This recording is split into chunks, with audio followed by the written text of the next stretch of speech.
Hey guys, welcome back. Today we are doing another Bible reading. This is Genesis chapter 30, verse 25 through 43, and this is called Jacob Prospers at Laban's Expense. When Rachel had borne Joseph, Jacob said to Laban, "Send me away that I may go to my own home and country. Give me my wives and my children for whom I have served you, and let me go, for you know very well the service I have given you." But Laban said to him, "If you will allow me to say so, I have learned by divination that the Lord has blessed me because of you. Name your wages, and I will give it." Jacob said to him, You yourself know how I have served to you, and how your cattle have fared with me. For you had little before I came, and it has increased abundantly, and the Lord has blessed you wherever I turned. But now, when shall I provide for my own household also? He said, "What shall I give you?" Jacob said, "You shall not give me anything, if you will do this for me. I will again feed your flock and keep it. Let me pass through all your flock today, removing from it every speckled and spotted sheep, and every black lamb, and the spotted and speckled among the goats, and such shall be my wages. So my honesty will answer for me later when you come to look into my wages with you. Every one that is not speckled and spotted among the goats, and black among the lambs, if found with me, shall be counted stolen." Laban said, "Good, let it be as you have said." But that day Laban removed the male goats that were striped and spotted, and all the female goats that were speckled and spotted, every one that had white on it, and every lamb that was black, and put them in charge of his sons. And he set a distance of 3 days' journey between himself and Jacob, while Jacob was pasturing the rest of Laban's flock.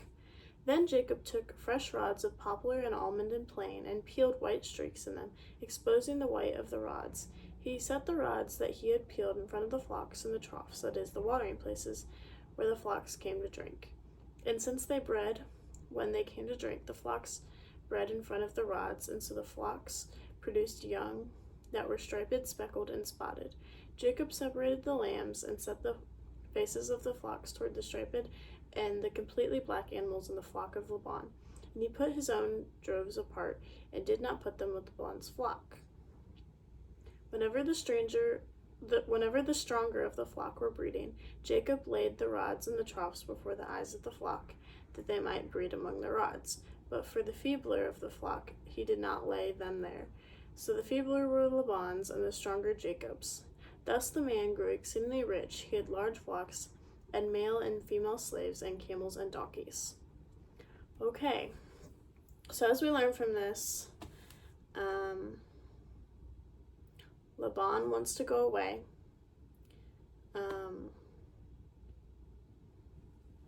From his wives, basically, and all of his children for some reason. So it says, "Give me my wives and children for whom I have served you, and let me go." So Laban, one of the slaves, is trying to leave, and basically Jacob, the son of, or Joseph, the son of Jacob and Rachel, tricks the maid or the slave or whatever you want to call Laban into having the flock, and then Jacob feeds the flock with these things that make them speckled and stuff. So he's like tricking Laban, but he's just tweaking it a little bit. It's the same thing, but different in a way. It's kind of half lying, but not really. So that's very conniving and selfish to get more out of this. And I think that Jacob is in the wrong for this. And so Jacob gets super rich, and Laban is basically poor because Jacob took all the strong sheep because of his speckled, spotted, all that stuff that he took and manipulated. So yeah, he was smart, but he took advantage of the maid. So I don't think that's necessarily right. Sometimes a lot of this is like a real world example with other things that we do that I think are not right. But sometimes those things happen, and sometimes you have to make the best of those bad circumstances. And sometimes if you get the better thing, that's good, I guess. But like, if you really know what happened, like sometimes it's not great morally and ethically. So that's my take on it. Don't do unmoral and unethical things unless you really have to, but you really shouldn't. You really shouldn't do those things. There shouldn't be a time when you really, really have to.